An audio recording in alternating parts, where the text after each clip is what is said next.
Are you a human supremacist? Why, yes I am. Do you hate all Xeno scum? I can't stand those things. Well, have I got the game for you. Welcome to Stellaris. A game that will reinforce your human supremacist values, suffer not the alien to live and all that. Go into the vastness of space and clean out the dirty laundry, as they say. Discover new technologies that will aid you in your future endeavors. Discover a perfect Gaia world, but hang on, there's filthy, disgusting aliens living there. On your Gaia world, send a friendly, not Death Squad, delegation down there. Looks like E.T. is phoning home. To hell.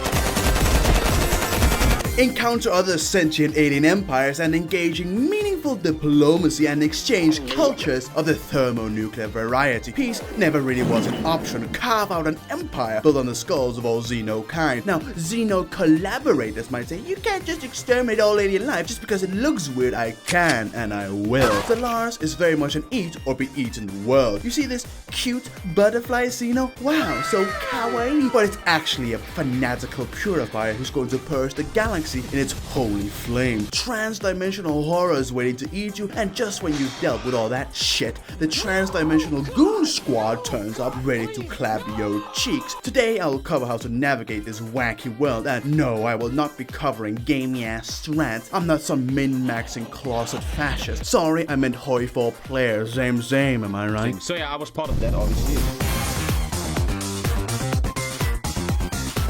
Are you seriously purging aliens by yourself? No! I'm with the science team!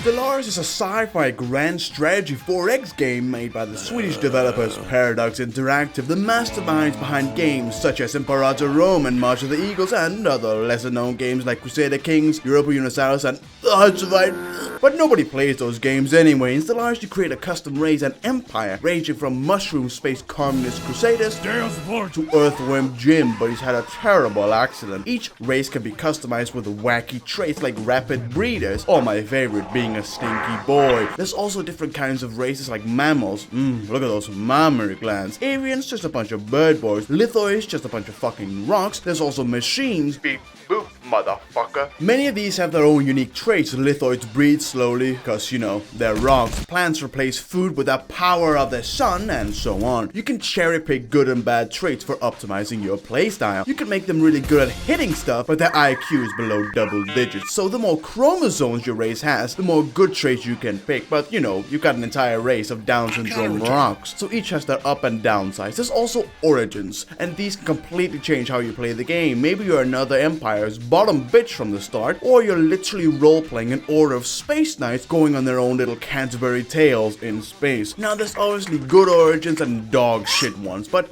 hey, we play Stellaris to purge Xenos, not to min-max. And for those who do min-max Stellaris, go touch grass, my guy, what the hell? There's three kinds of empires. You can play biological empires, hive minds, and machine empires, each vary in playstyle and enable a variety of government types, ethics, and civics. Now, ethics. This is where Stellaris becomes a bit spicy. You've got the good old wheel of fun, starting with xenophobia, just a fancy word for being a racist, and its opposite, xenophilia. You love aliens, maybe a bit too much. Egalitarianism, goddamn, I love democracy and personal liberties. Authoritarianism, I'm not a fascist, but I don't think these people should have any rights. Materialist, robophilia is not just a belief, no, it's a way of life. Spiritualist, your belief in God justifies the murder of millions of Xenos, but hey, God wills it, am I right? Pacifist, I don't even have a joke here, it's just dog shit. It's just you sitting around and waiting for things to happen. If I wanted a sleep simulator, I'd play Hoi 4 multiplayer. Militarist, why would I engage in diplomacy when I could just kill you and take your shit? Each different combination allows for some wacky choices in civics and playstyles. A machine empire can pick the rogue servitor civic, an AI originally designed to take care of its creator went rogue and forced its creator into an early retirement. Their objective is to place all sentient biological life in paradise domes. You will go into the paradise dome, you will be served by robot catgirl mates, and you will like it. A hive mind can pick the devouring swarm civic. All you do is eat, you're certainly one hungry boy. Oh look, it's a world filled with millions of souls. Luckily, you're feeling a bit peckish.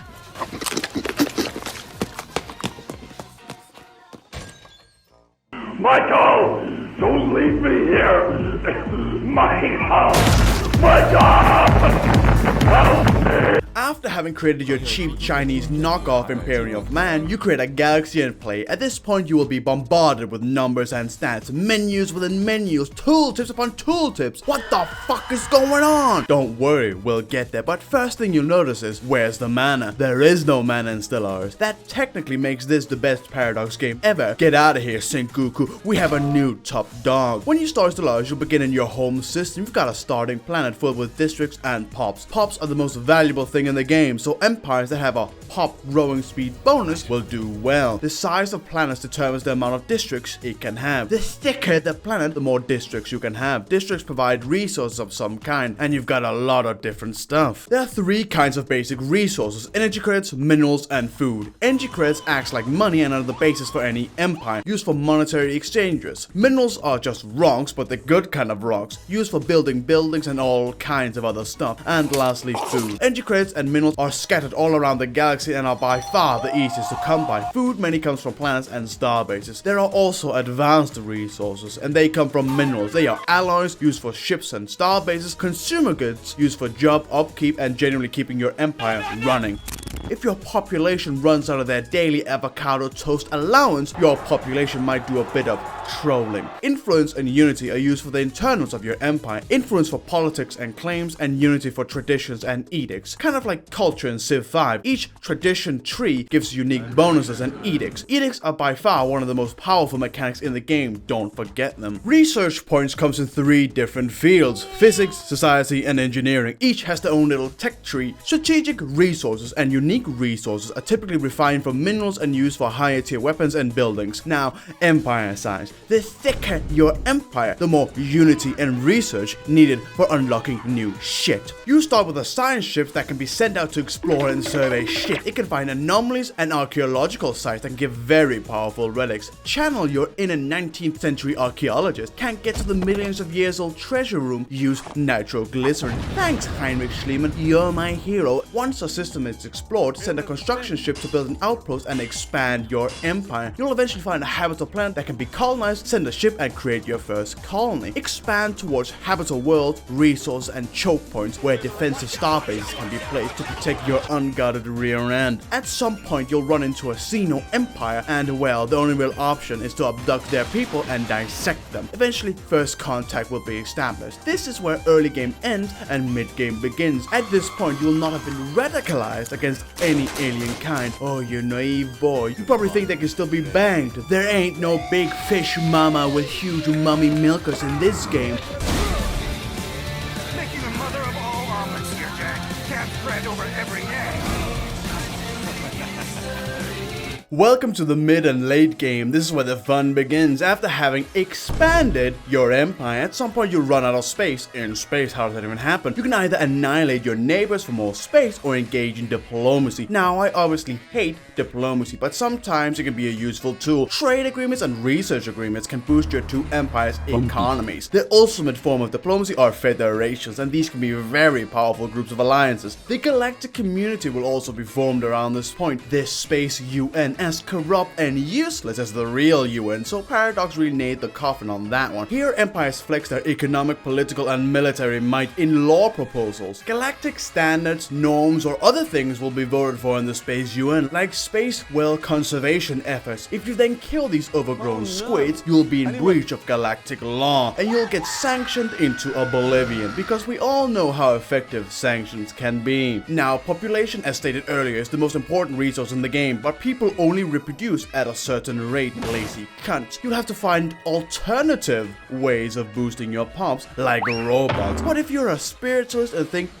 robots kinda cringe, well, then slavery is the option for you. It can massively increase your empire's economy. You can even turn these slaves into livestock and then genetically engineer them to produce more food. That's right. How many other games allow you to enslave sentient cabbage people, then genetically engineer them to taste better? Some good fucking food. At this point, you may encounter the mid-game crisis like the Great Khan or the Great Tempest. These can be campaign ending or just major paper tigers. It's really different from each game. There are also ascension perks achieved when you have completed a whole tradition tree. These are very powerful and grant access to the even more powerful ascension paths. There are 4 paths: evolutionary, psionic, cybernetic, and synthetic. Evolutionary, making your body bigger, better.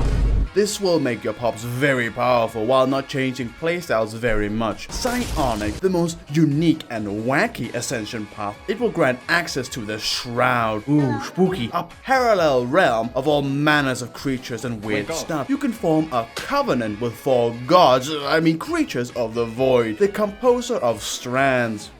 The Eater of Worlds, the Instrument of Desire, and finally, the Whisperer in the Void. Now, I've never heard these names before, but I betcha they're pretty cool. Maybe you could use them to sell overpriced plastic miniatures to dads everywhere. There's also a 5th secret path, the end of the cycle. I won't spoil it here, but it's really one of the best quest lines in the game. That and the worm. What was will be, what will be was. Shout out to my fellow worm worshippers out there, always believe. Cybernetic, their flesh is weak. Take your AdMeg loud to the next level by actually replacing your liver with a toaster. Finally, synthetic, you become an actual robot, like really you become a beep boop man. This changes your playstyle from biological empire to machine empire. Pretty cool. Now, sadly, we have to cover one of the perhaps not good parts of this game, warfare. That's not to say the system is not unique, but the melanoma on my wiener is also unique, so that's not saying much. The warfare is split in 2, space and ground combat. Ground combat is absolute dog shit. It is unbelievably bad. Still better than Victoria 3 warfare, am I right, lads? Half the time I just bombard the planet to ash from orbit, so I don't have to engage with the system at all. Space combat is unique and fun, but can quickly become tedious, especially since every war with the AI just turns into them going full Endzeek and role-playing Hitler in the Führer bunker in 1945. There are many different ships, weapons, armors, and all these contribute to ship fleet power. Now, typically, you just need a bigger fleet power than your enemy to win, because bigger numbers equals bigger wins. Yes, but no. Sometimes the numbers lie. I know, groundbreaking information right here. Some weapon types counter certain armor types, ship types counter other ship types, and so on. You can easily play the game without opening the ship designer and just let the AI handle the ship design. However, to get the most bang for your buck, you can design your own ship, but the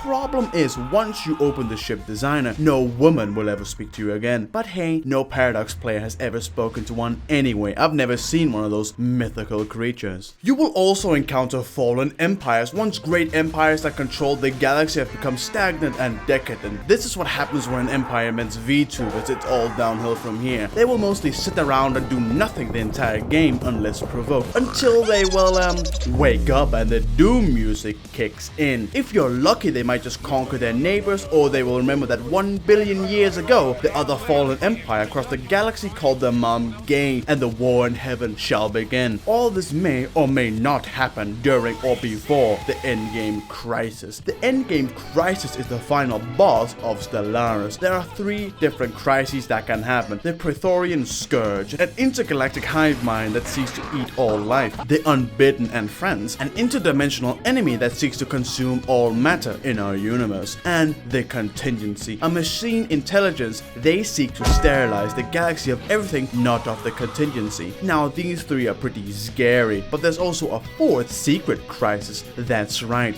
you can become the endgame crisis and destroy the galaxy, and every single empire in the game can pick this path. So it kind of becomes an intergalactic game of Among Us. You never really know who's going to become the genocidal maniac, who's going to purge the galaxy of all life. In these troubled times, the galactic community can appoint a custodian to battle the enemies of the galaxy, be it fallen empire or crisis. But you know me, I love democracy, and desperate times call for desperate measures so the custodian can consolidate the galactic community into the galactic imperium to safeguard the galaxy's interest. The craziest thing about all this is it can happen at the same time. Unlikely, but it can happen. And there you have it, Stellaris, one of the best grand strategy 4X games ever made. As a closing note, this is a Paradox game, therefore it falls prey to the good old DLC policy. Some DLCs are essential to the enjoyment of the game, while others are just the greedy Swedes trying to get your money for no content at all. I recommend Muntu Play's tier list of DLCs, link in the description. Every single time Paradox releases a new DLC, my will to live slowly evaporates, so subscribe for more content at some point.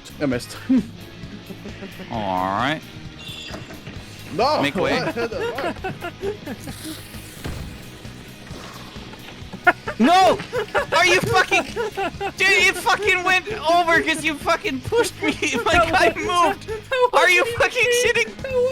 What the fuck? What the fuck? What the fuck? Why did you do that, Toast? What the hell? You know what the funny thing is